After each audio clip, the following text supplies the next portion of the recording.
Здравствуйте, здравствуйте, дорогие друзья. Сегодня пятница. Немножко припозднился сегодня. Пятница, 31 июля 2026 года. Но сегодня с вами поговорим, о многих вещах. В первую очередь, поговорим о той ситуации, которая сложилась в Омске. Когда, на какое-то там заседание приехал Токаев и сказал, что ты, Вова, давай, там все, не вывез. Просит тебе передать, Вовочка, что все, игры в песочнице закончились, пора это заканчивать. Понятно, что он, поскольку дипломат старой закалки, то есть это явно, то есть тот же Путин, например, он, скорее всего, мог это понять следующим образом о том, что, вот эти вот все мидовские ребятки, да, к которым тоже относится Токаев по годам своей службы, там, а также президенты, всех центральноазиатских республик, они, разговаривают между собой, созваниваются там и так далее, потому что ведь американцы неспроста санкции вводят на кучу компаний кыргызских, например. А что мы знаем по Кыргызстану? Мы знаем, что в Кыргызстане, собственно говоря, активистов демократических движений, они говорят, что власть в Кыргызстане, вне зависимости от того, что они там частенько скидывают, свои там эти правительства, заворовавшихся чиновников, да, что там себя ФСБшники, КГБшники довольно, в общем-то, вольготно себя чувствуют. И, собственно говоря, по-видимому, создали вот эти прокладки компании, да, которые реэкспортом занимаются, там каких-то удобрений, видимо, через Кыргызстан там завозят и так далее. Там слишком, видимо, все очевидно. И в какие-то пакеты санкций вошло достаточно большое количество кыргызстанских компаний, что говорит о том, что понятно, что это проходит мимо центральных властей, да, то есть это делают вот эти вот ребятки, часто это, люди, так скажем, полукриминального, криминального происхождения в это вовлечены, да, потому что, им дают понять, что это же, прибыльный бизнес, там, так далее, что там, денежки делаете, легкие, там, на перепродаже, на всем прочем, подымаетесь, типа, мы вам такую возможность даем. Вот так это, собственно, сейчас вот эта путинская власть, она за счет чего держится. Что вы думаете, там, на страхе, что ли? Нет, это держится на взаимном интересе. Они же говорят, вот тут вы грабьте, а вот это вот не грабьте. Например, Тугнуйский угольный разъезд расхищать нельзя. Хотя можно.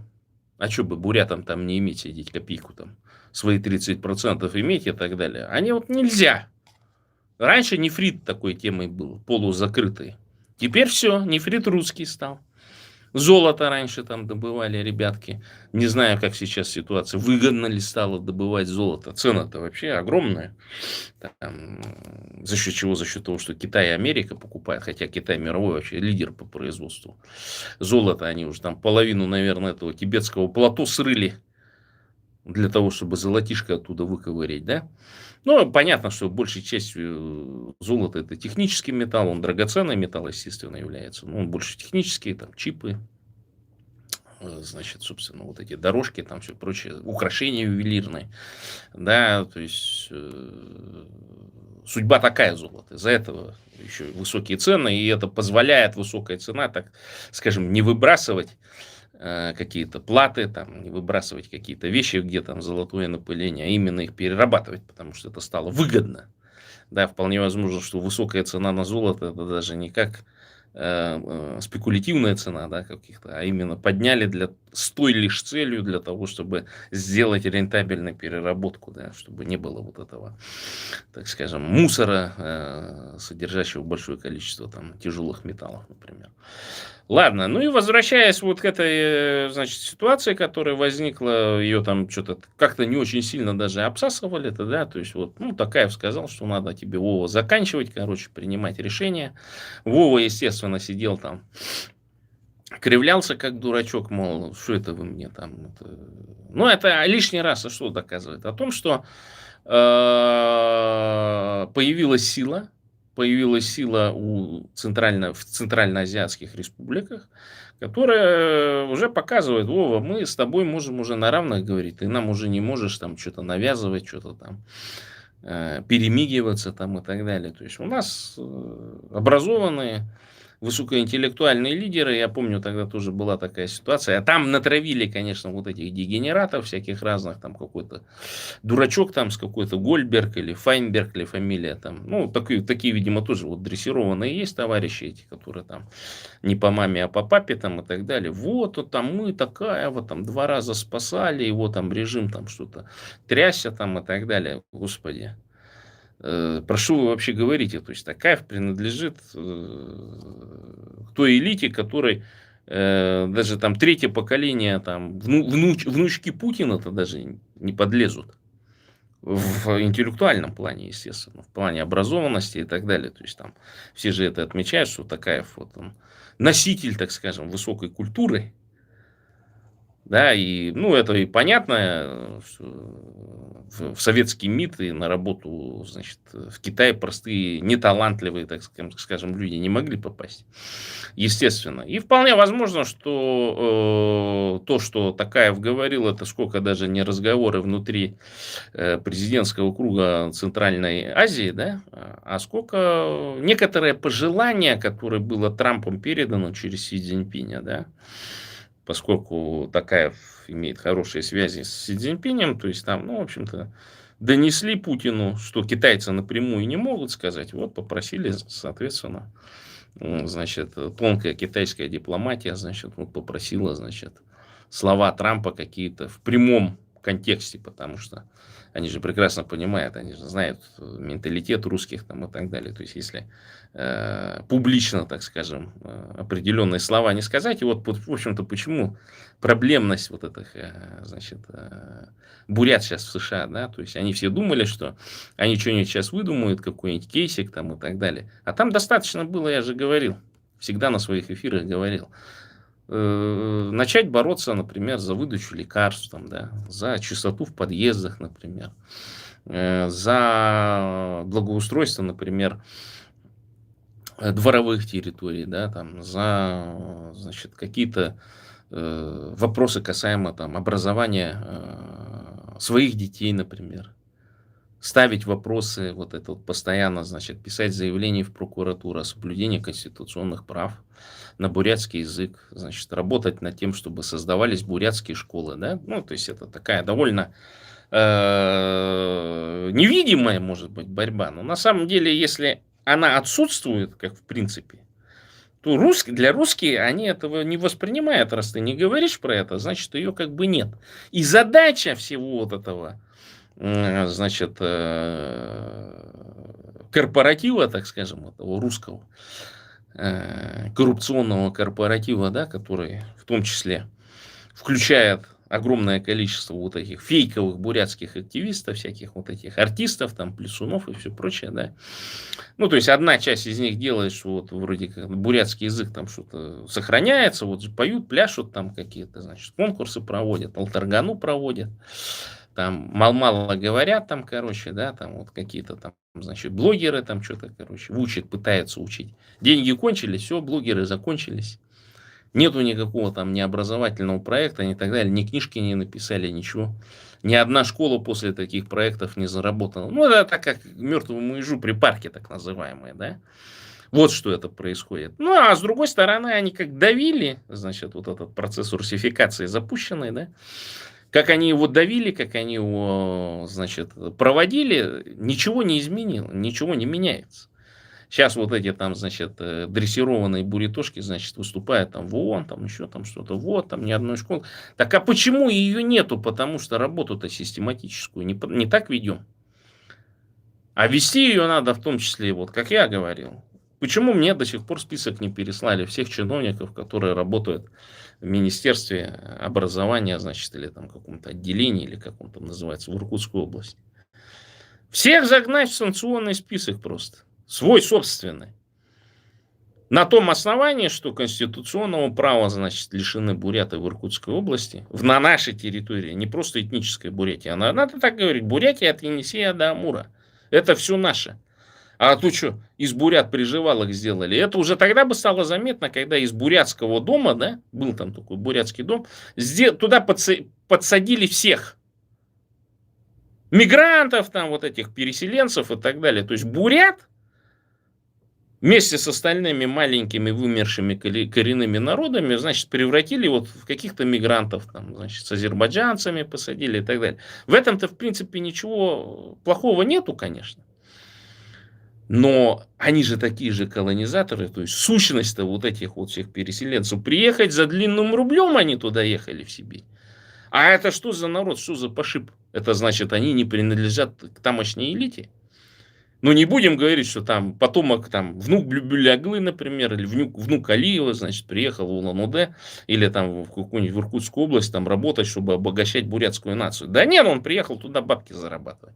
Это в советское время было, это все прекрасно знали, что туда ехал самый такой вот колониально, значит, шовинистически настроенный люд.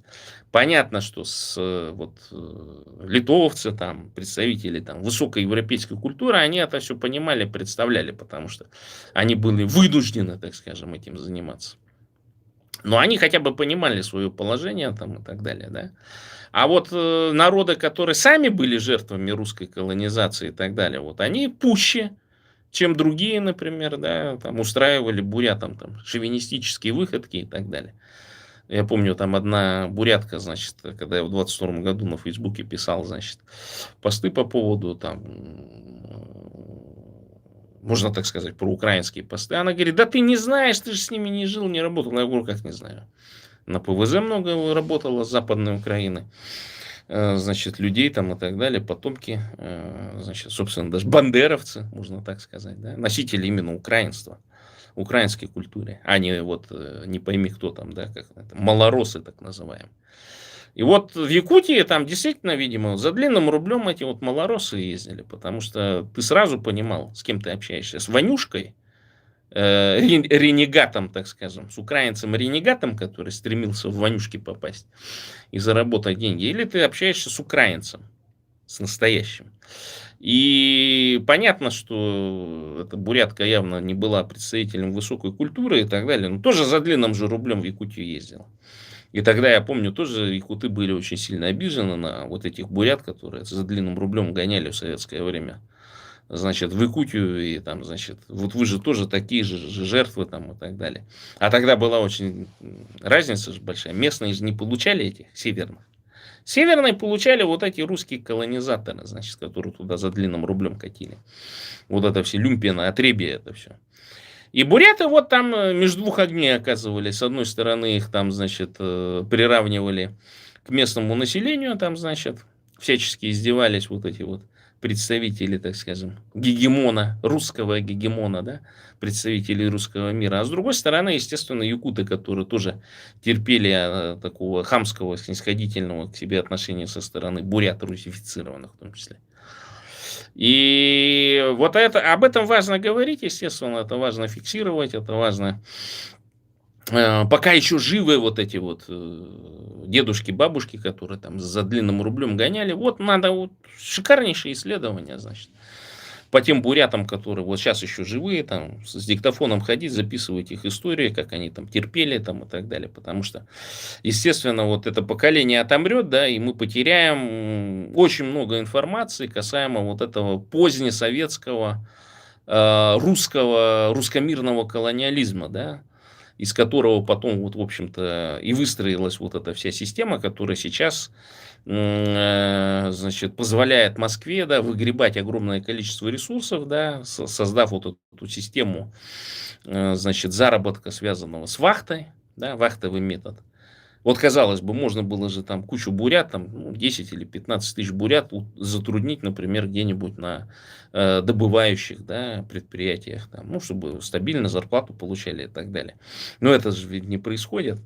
Им выгодно, значит, набирать вот этих ИПшников, самозанятых, значит, где-нибудь из центральных регионов, чтобы они ездили, да, чтобы вот эти вот все платежи, чтобы самолеты летали там регулярно и так далее, чтобы в конечном итоге снижать ставку на налоги, да, которые они платят в местные бюджеты там, и так далее, чтобы вообще снижать перекрестное это финансирование, так называемое, да, ну, чтобы, потому что если летают там из Москвы, условно говоря, регулярно на выкупленных рейсах, там вот эти всякие вахтовики, так называемые, да, ну, то есть это же тоже позволяет создать регулярные перелеты и сделать низкую цену. И для чего вот эти вот перелеты нужны, да? Вот казалось бы, а вот сейчас послушаем, давайте эту, значит, храбрую бурятку Долгорму, вот 3 минуты послушаем, надеюсь, вы услышите. Так, сейчас. Извините, нам, я живу в Сибири, да? Ага. Вот в Сибири и Дальнему Востоку Москва насколько нужна? Мы живем 5-6 тысяч, а то и больше километров от МКАДа. Нам что ваша Москва, нам что ваш метрополитен, что нам ваш этот электросталь или еще что-то. Даже Краснодар нам не нужен, понимаете? Даже ваше Черное море, Сочи нам не нужно. Просто-напросто. Забирайте все это и уже валите куда-нибудь сами, да? Улыбайтесь, извиняйтесь, вставайте на колени перед Евросоюзом и НАТО. Это единственное ваше... Умывайтесь! Правильно, правильно. Грязный Ванюшка должен умыться. Это правильно, это вонючий грязный Ванюшка должен умыться. Она абсолютно правильно сказала. То есть такое ощущение, что эта Долгорма меня слушает. Потому что я единственный, кто про это говорю. Умывайтесь, вставайте на колени, извиняйтесь перед НАТО. Спасение, все. А мы пойдем в Китай. Долой ксенофобию, долой это все пресловутое бурят-монгольство. Интересно, она говорит, вот все досталось китайцам. А в смысле все досталось китайцам? Ничего, что весь товар, который продавался на том же Валберсе, да, там, я не знаю, 99% наверное, производство Китая. Ничего. Вот, и логично, так зачем нам Россия, которая ничего не производит? Она даже лапти не производит, понимаете? Дошли до того, что даже лапти не производим. Это что такое? Вот, поэтому нам не нужен этот... Ну вот, она вот тоже такая фраза. Дошли до того, что мы лапти не производим. Кто мы-то? Лапти-то это же...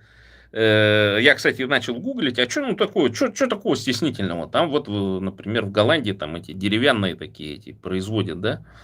Но оказывается, что лапти производства, они перенесены в так называемое ремесло.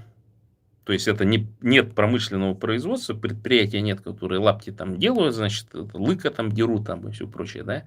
То есть это вроде как ремесло такое, что это не обыкновенная обувь русифицированных финно-угров, которые потом там, значит, всякие там тульские там и все прочие крестьяне там переняли, да.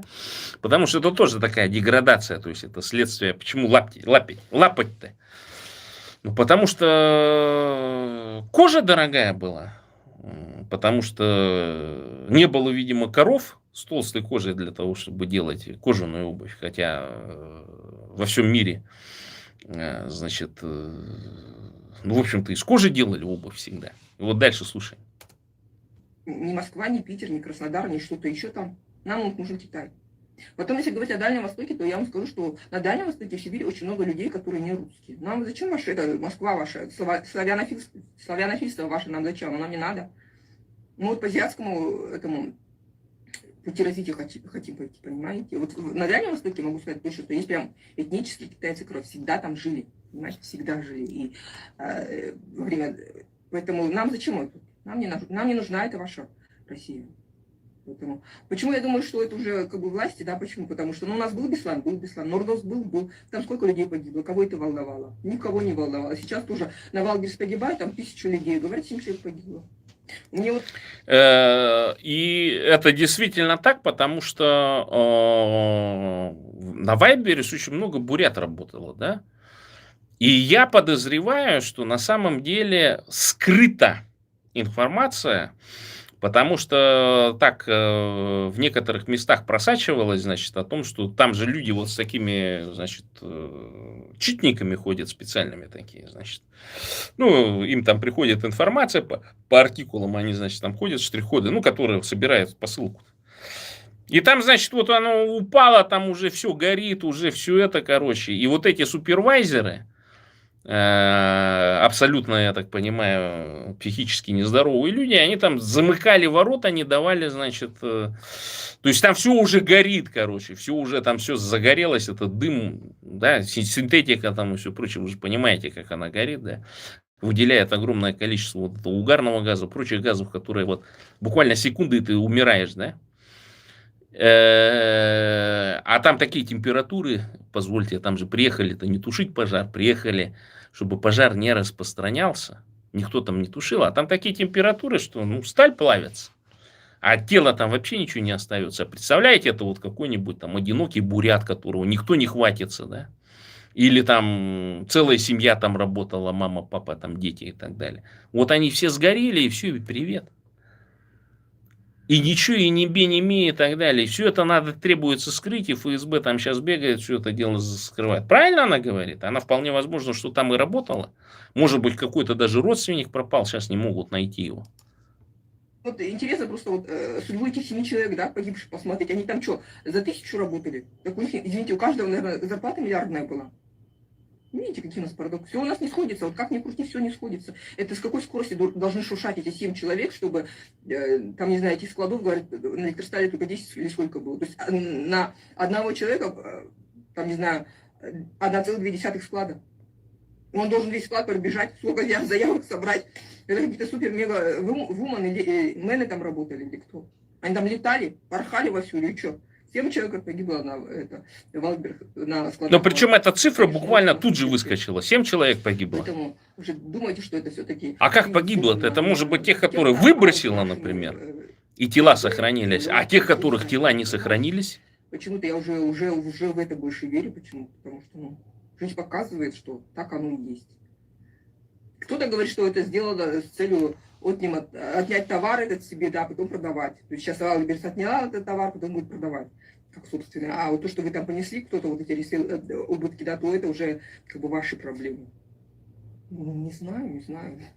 Поэтому такую массу товара тоже куда-то надо умудриться вывести. Это просто, мне кажется, знаете, как лакмусовая бумажка, не проверяет, на что общество готово. Но общество сидит и глотает молча. И дальше будет глотать. Потому что они же кузнечики. Им же главное, что паразиты хорошо жили. За их счет. И все. Им больше ничего не надо. Вот. Так что нам не нужно ни Москва, ни Питер, ни вообще... Нам Китай нужен. Абсолютно правильная логика. И это видео о храброй бурятке Долгарме взорвало интернет фактически, да? Особенно Facebook подорвало. И тут даже, понимаете, вот психология не потому, что она там какие-то слова там сказала, что лаптей там не производим там и так далее. Нет. Вдруг внезапно русский гегемон ощутил, что у бурят есть свобода воли. Что вот какая-то там Долгарма, бурятка, храбрая.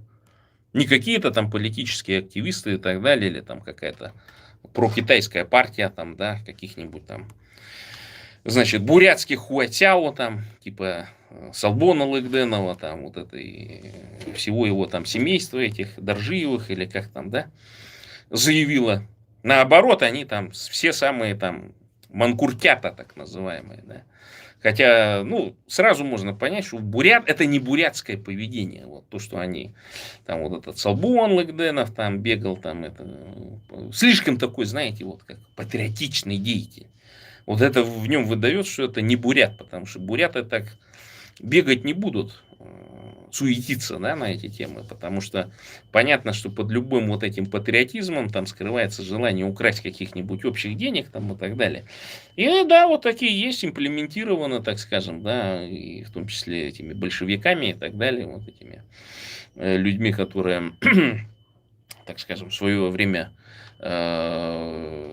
ну, сами по себе были безродные, да, и, в общем-то, что им там до каких-то там, что буряты там что-то воевали где-то там, какие-то воевали, какие-то не воевали там и так далее.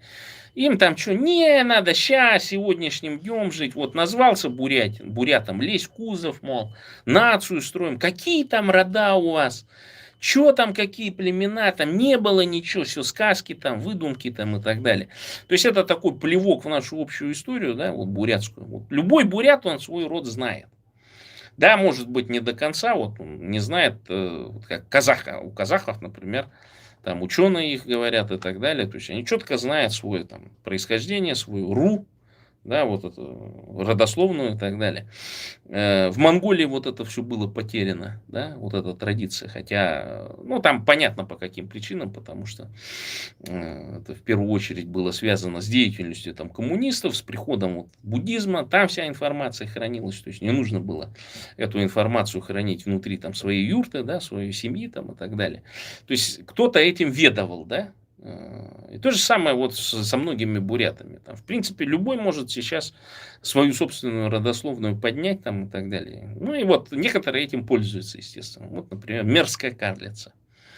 Мои постоянные слушатели знают, кто это такая. Выдумала там, нашла какого-то в архивах, видимо, поляка. Значит, и когда была возможность там по первости сделать там карту поляка, значит, ну вот приписали, что, значит, при этом самое интересное, что я действительно общался с теми бурятскими семействами, у которых в их семейной традиции, да, у них есть, значит, вот эти воспоминания о том, что кто-то из их предков был, значит, польского происхождения.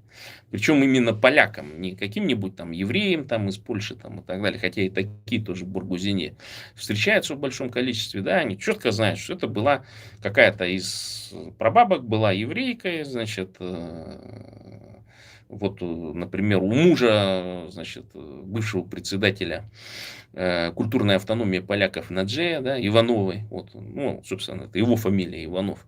Вот у него была, значит, одна из прабабушек, значит, еврейка польского происхождения из Польши.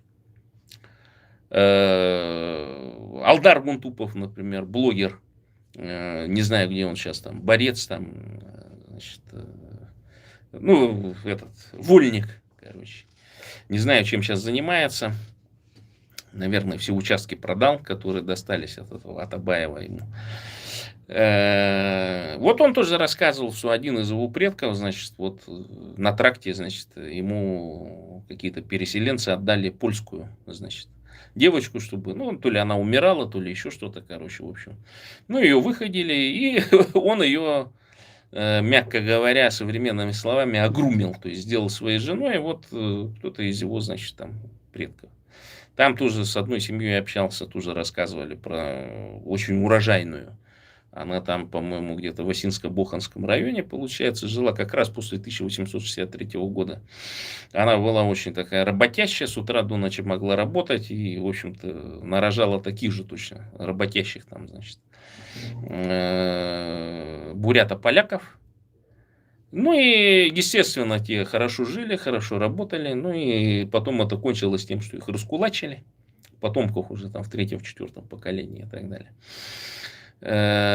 И таких вот историй, такие истории нужно это коллекционировать, собирать, потому что это очень интересно. И вот это вот именно нигде оно фактически в документах может не прослеживаться, потому что часто вот эти поляки, они не сохраняли свои польские имена, они были бурятизированы. Был такой период, когда буряты успешно занимались бурятизацией. Сейчас мы наоборот жертвы метисации и русификации, но был такой период, когда действительно вот представители развитых европейских народов были бурятизированы. И даже там часть старых так, русских поселенцев, переселенцев, которые пришли там с казаками в качестве обслуги там, в 17-18 веке, они тоже бурятизировались.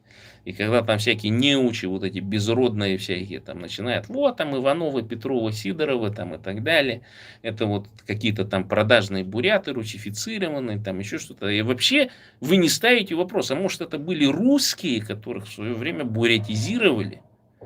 И настолько было приятно именно внутреннее состояние бурятского народа тогда, да, то есть развитость определенная, тенгерианская, что какая-то часть вот этих переселенцев, тоже угнанных там в рабство и все прочее, оно просто принимало решение стать инородцами, выйти из, значит, вот этого вонючей Руси, так называемой, да, от лаптевого своего наследия избавиться, перейти к ежедневному мясоедению, да, к тому, чтобы детей не бить, например, да.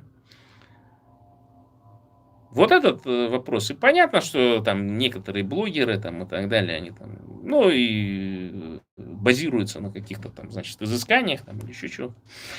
Ну так, которые методически им сбрасывают, очевидно, что нужно вот на эту тему там озвучить, на эту поговорить. Ну, кто в приличном общении, это я же с многими общался. Я же знаю, что там интеллектом там в некоторых местах-то совершенно не пахнет.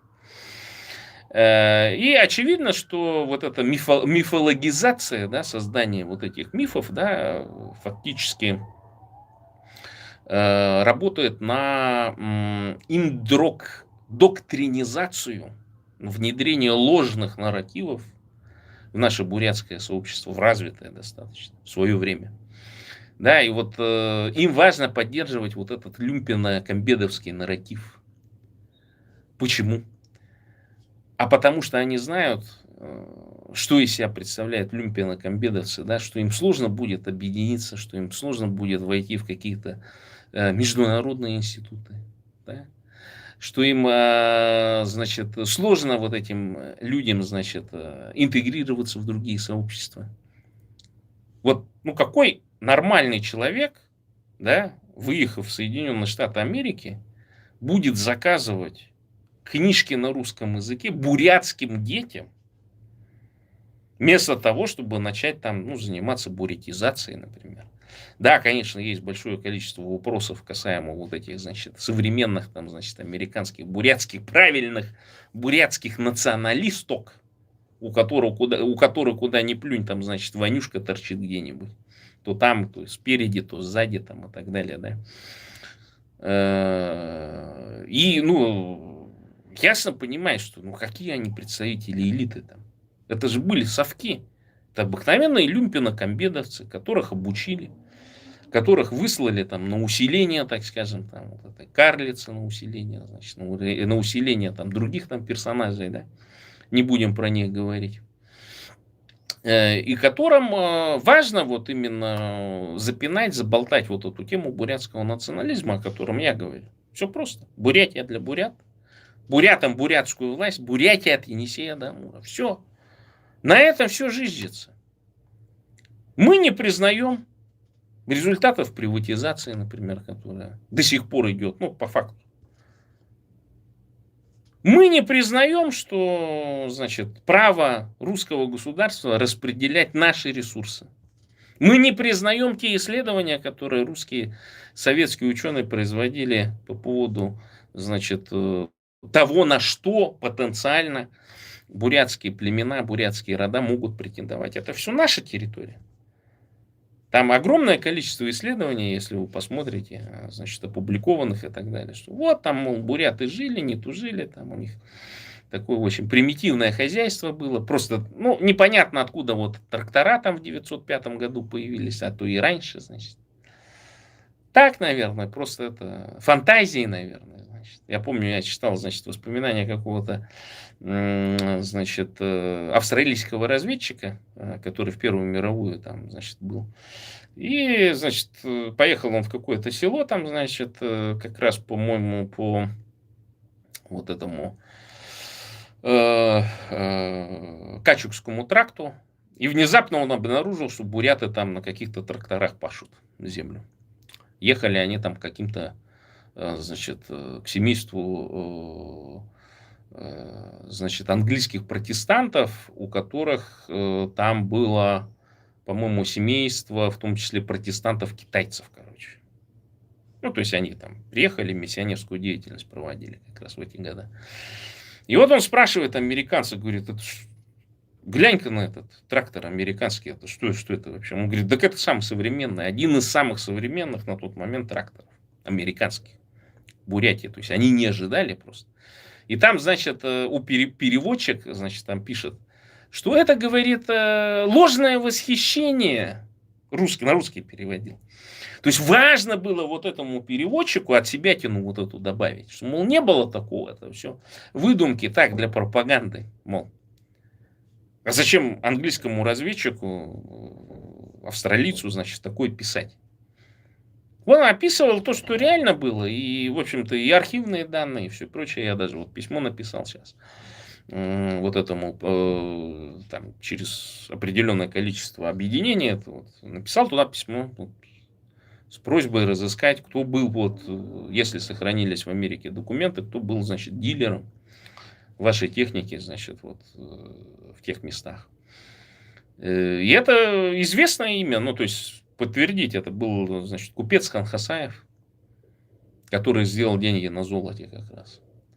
И вот укрытая история о том, что вся Сибирь тогда очень солидно, очень мощно обеспечивалась вот этим Тихоокеанским завозом.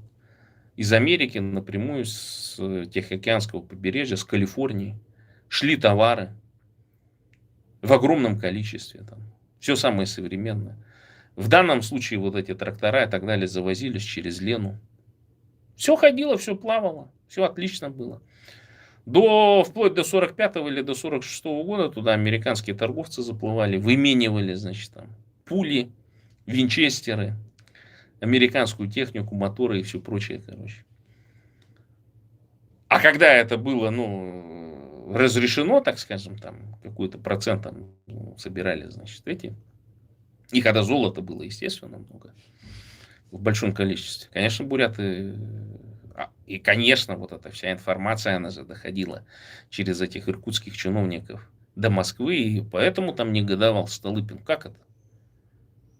Мы тут, значит, не можем обеспечить урожайность, значит, где-нибудь в Украине, а там где-то в Сибири, далекой, где 7-8 месяцев зима, эти буряты там 40-50, значит, центнеров с гектара имеют. Ну, а что бы не иметь-то, если все по науке сделано, если книжки американские?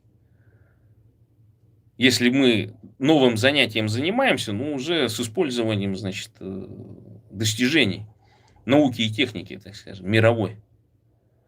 И потом это в советское время все закопали, вот это люмпино-комбедовство, это подняли там и так далее. Но они же не могли реальность-то. Вот сколько таких историй там в моем кругу рассказывалось. О том, что вот эти американские сеялки, значит, косилки по сену и так далее, которые вот там чьи-то родственники приобретали там как раз вот на заре 20 века, да, работали в колхозе в 60-е, в 70-е годы еще. Настолько качественное было оборудование, произведенное в США. Вот так вот было. И при этом буряты не имели такого уж сильного доступа к ресурсам. И до сих пор, кстати, не имеют. И вот эту систему нужно менять абсолютно, вот этого подхода мышления. Да? И может быть, действительно, я же говорю о том, что один из важных таких вариантов о том, что как Китай может повлиять методом оккупации. Да? То есть мы... Бурятское правительство там, в изгнании там, и так далее, или тот же Цыденов, там, например, обращается в Шанхайскую организацию сотрудничества, используя там определенный параграф, просит ввести китайские войска для стабилизации, так скажем, да, ситуации, потому что там же, понятно, вот этих огромное количество этих прокси, да, вот этих вот псевдо, значит, охранных организаций, которые в 90-е годы созданы были с участием ГРУ, там, ФСБ и всех прочих ассоциаций, куда напихивали в огромном количестве вот этих всех, значит, так, ну, тех, которых мы сегодня называем вагнеровцами, да, вся вот эта вот масса дегенератов. Для чего? А вдруг буряты независимость объявят? Ну, вдруг вот те буряты, которые могли бы объявить независимость, суверенитет, вдруг захотят власть в свои руки взять, например. И они же работали, они планомерно работали. То есть все прекрасно понимали, эти буряты, которые, потому что не было силовиков, не было поддержки. Сейчас они есть. Какие-никакие, там, оболваненные, одураченные там, и так далее. И сейчас важно сосредоточиться как раз именно на этой работе. Над тем, чтобы вот обращаться и говорить, что в случае чего Китай нас поддержит. Американская диаспора должна работать с США, доказывая о том, что надо вот эту местную элиту, вот эти псевдокланы, которых не существует на деле, использовать для того, чтобы Америка и Китай были гарантами независимости и суверенитета Бурятии. Хотите, совместные базы будем делать на Байкале? Американскую и китайскую рядом.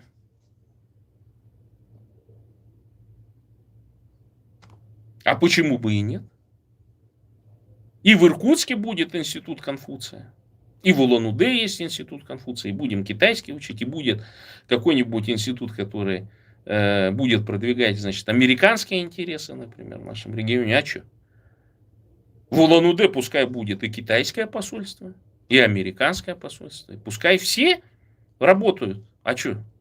Главное, чтобы золото, которое за 35 лет больше 3000 тонн высосано Москвой из Бурятии от Енисея до Амура. Сейчас что происходит? Сейчас Центробанк, значит, местным банкам российским продал уже больше 45 тонн на данный момент, да? Продал, видимо, тем банкам, которые осуществляют оперативное, значит, это взаимодействие по продаже нефти. Почему золото? Вопрос.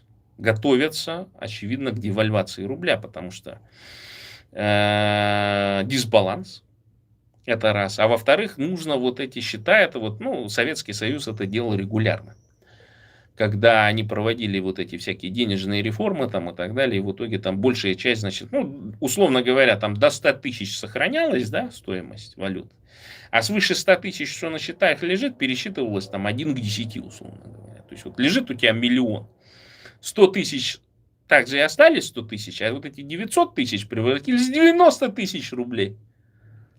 Понимаете? И поэтому сейчас вот важно, кстати, не профукать вот эти, а сколько вот этих вот, значит, матерей несчастных, там, вот этих родственников, там, и так далее, у которых там какой-нибудь баир, там, или какой-нибудь там жаргал забушлатился, да. Денег-то не хватает хату купить, денег не хватает вообще, в принципе, что-то там купить или что-то вообще сделать. И вот сейчас недавно случай читал в одной газете, что, значит, одна то ли по пьяни, то ли как ли доверенность подписала. А то возьми и с помощью этой доверенности переведи эти все деньги на свой счет личный. Мошенничество, мошенничество. Так а что эти 13 миллионов явно забушлаченного, значит, какого-то родственника, скорее всего, сына, может, племянника, может, еще кого-то. Вот понимаете, а сколько таких вот, что они там, ну, лежат, вы что надеетесь на то, что они долго будут лежать? Нет, Путин к вам залезет в карман. А вот этим всем богатеям это такая трансляция, это то же самое, как в советское время было. Вот эта вся партноменклатура, что вы думаете, просто так сидела? У них же огромное количество денег было, вот это партийное золото и так далее. Думаете как? Да, точно так же. Загнали в Сбербанк, там, значит, все там эти бросили свои вот эти счета, там эти все наличные, вот эти огромные массы вот этих наличных денег затаскивать в эти Сбербанки, да, Сберкассы и все прочее. На них скупать инвестиционные монеты, слитки золота там и так далее. Первый капитал, представляете, это же огромная сумма денег. Никто же тогда не контролировал, сколько вот этой советской партноменклатуры, сколько вот этих цеховиков и так далее вообще тогда еще выехало, в начале 90-х годов. У них все чемоданы были набиты этими слитками золота и все прочее. Вот сейчас Путин тем же занимается. Они накопили огромные золотовалютные резервы, огромные резервы просто в золоте. И вот почему вы думаете, это все раскидывается? Потому что они хотят, чтобы та же элита, вот эти вот элитка местная там и так далее, они вот этим сейчас и занимаются.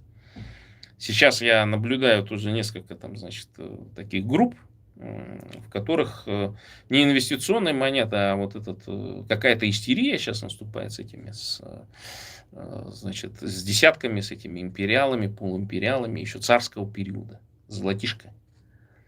То есть там явно цена там в 2 или 2,5 раза завышена относительно того золота, которое там есть. Да? Ну, она немножко спекулятивная, но тем жуликам, которые там выгребают, значит, из бюджетов и так далее, там какие-то огромные суммы, там сотни миллионов, им что, какая разница. А они,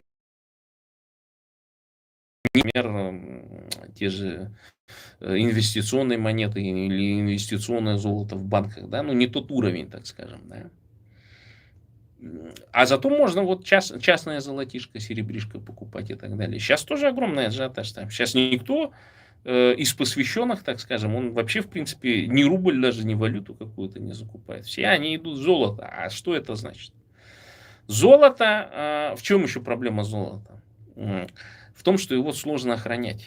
Оно само по себе стоимость имеет, да, то есть оно не горит там и так далее, это все понятно, но его охранять надо.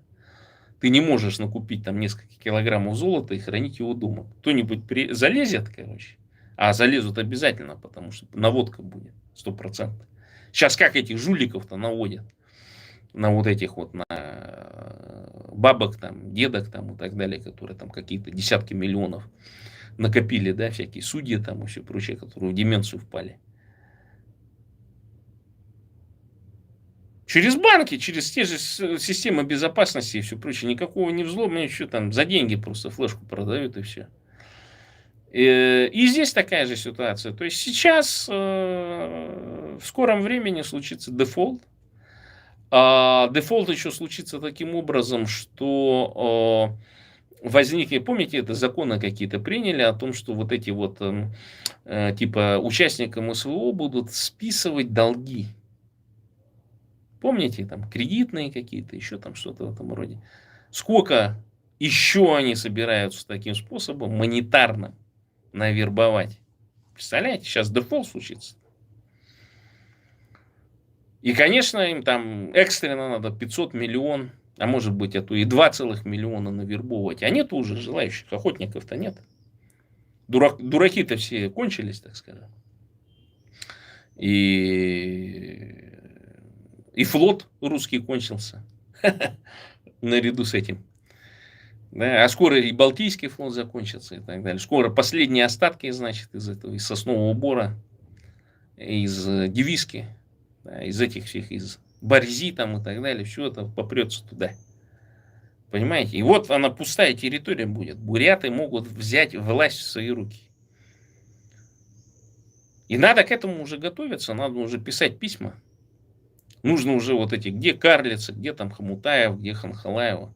Что этот комитет независимости там в Нью-Йорке делает? Все его надо уже в Вашингтон, Д.С. переводить, уже там бегать по различным госдепам, по сенаторам, продвигать эту тему о том, что реприватизация будет. Сначала будет, естественно, национализация, а потом кому уйдет, например, Хиагинское месторождение с ураном связано. Может быть, General Electric продадим. Американцы к нам на вахту будут кататься. А может быть и какой-нибудь китайской организации. Вот как эта женщина предлагает. Храбрая бурятка Долгарма. И это же наделало очень много шума. Как это? Надо же. Распустили? Смотрите, какие коварные вещи говорят. Еще самое смешное, что придрались к ее лицу. Она говорит же, не бурятка никакая. Я же, говорит, в Сибири-то живу. Я же вижу, она не выглядит, это китаянка, говорит. А тут я говорю, ну если бы ты жила, ты бы знала, что в Монголию, там, в Китай можно поехать, в Корею. Корейское лицо тебе себе так называемое сделать, да. Потом много телефонов китайских продается, да, в которых по умолчанию стоит там фильтры и так далее. Так что ничего удивительного нету абсолютно на эту тему. И я рад о том, что буряты наконец-то заговорили. наконец-то заговорили, открыто заговорили о том, что Бурятия для бурят, бурятам бурятскую власть и Бурятия от Енисея до Амура. Сейчас надо работать над экономической программой. Там я, конечно, знаю, там вот эти шизофреники всякие, там эти ханы бурятские там что-то пишут. Ну, это так, это там, видимо, хреновенький промпт, что-то загнали, что-то там какие-то официальные там документики и так далее. Да не об этом речь.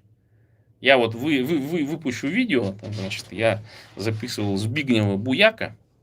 Это был простой электрик на предприятии Урсус здесь в Варшаве, которая производила трактора, средние трактора, да, то есть они определенную нишу занимали. Ну, это что-то типа какой-то, похож на какой-то, значит, микс Джон Дира и еще одного производителя тракторов. И они производили достаточно большое количество, там больше 60 или 70 тысяч. Ну, в общем, посмотрите видео, очень интересно.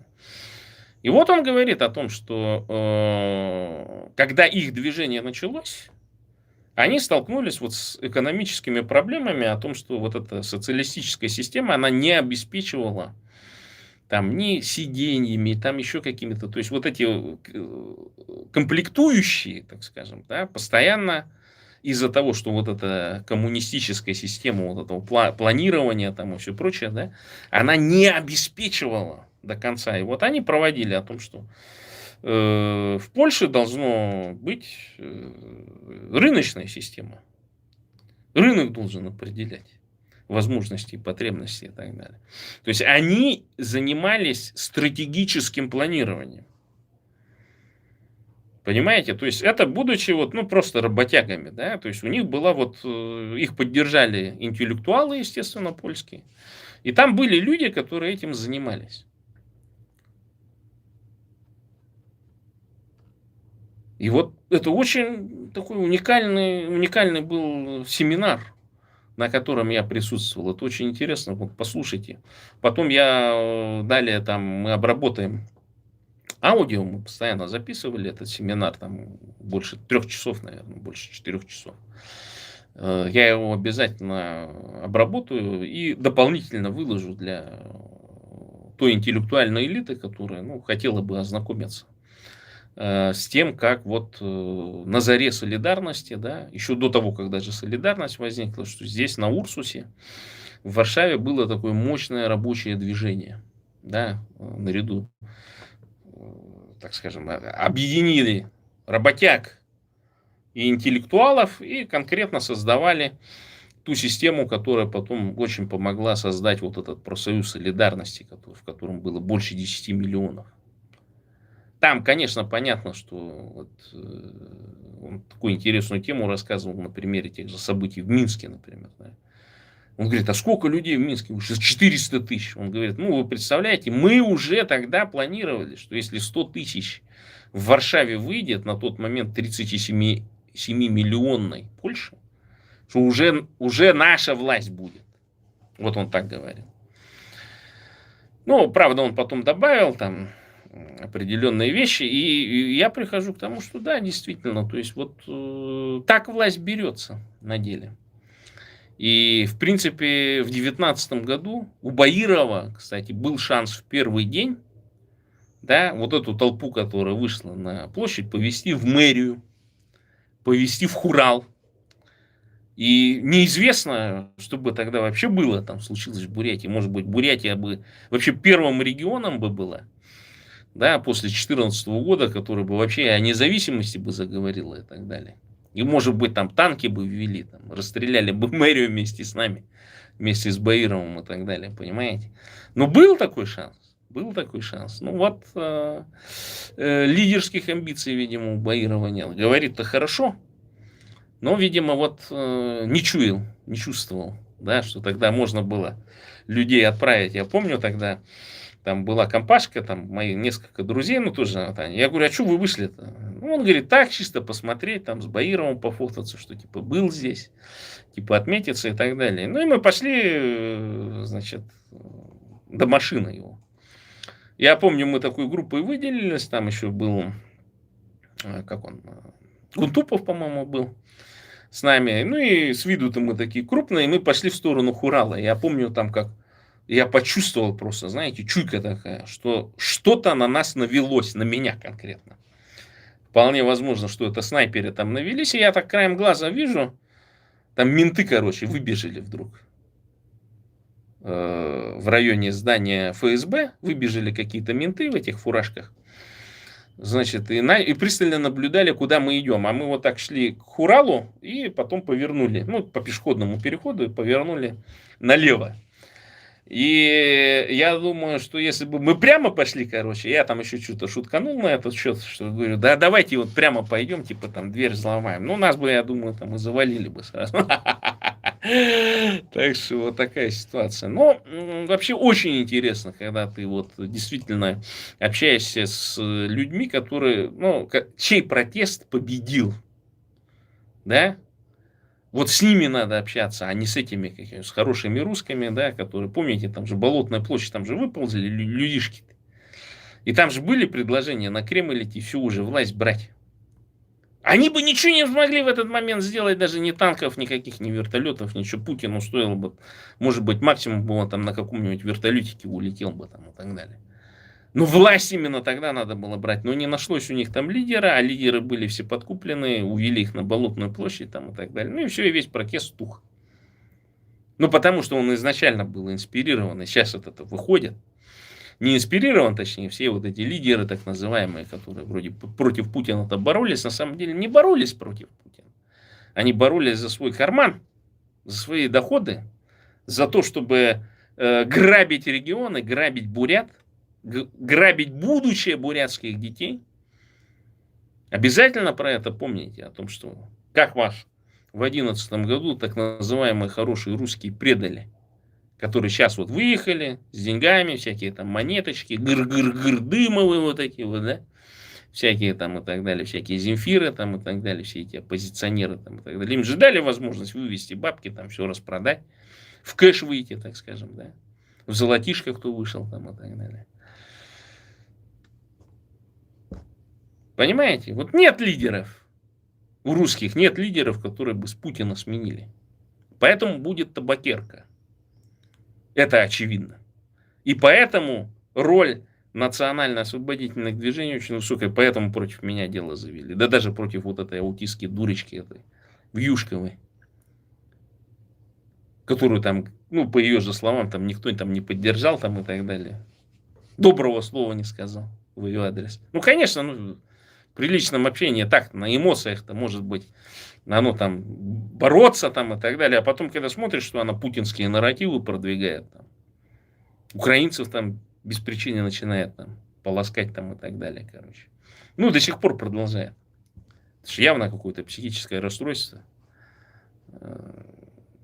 Явно какая-то патология. Психопатия там, или как они там, не психопаты эти, как они там называются-то эти. Ну, которые людей-то не любят. Напишите в комментариях. И вот, чтобы этого не было, надо строить нормальное общество. Нужно сейчас усилить пропаганду, усилить взаимодействие с этими, с так называемыми кланами, которых нет, опять же. Да? Почему? Потому что вот они же, ну, они приближены к тому, что вот они там, им на парашютике, правда, там спускают всякие, вот как там, родственников Ханхалаева, там бумажная ферма была, значит, их там услышали фамилию, там в Москве приказ дали, там бумажную ферму закрыли, там, минус 100 или 150 миллионов, значит, в виде дотаций через Министерство сельского хозяйства. Ну, они богатые люди, насосались нормально, короче. Там отправили кого-то в Лондон учиться, там, не абы куда. Это тоже правильно, абсолютно. Мало ли, может быть, это как его внучка этого, значит, там, за какого-нибудь английского лорда выскочит. А что? Тоже неплохо. Тоже какое-то влияние будет оказывать. Правильно? Правильно. Поэтому надо вот в этом ключе продвигать о том, что каждый бурят должен выйти вот из этого состояния морока. из этого состояния, когда вы не готовы бороться за свои права. Именно сейчас нужно бороться за свои права. За язык, за нашу нацию, за будущее бурятских детей. Бурятия для бурят. Бурятам бурятскую власть. Бурятия от Енисея до Амура. Мы победим!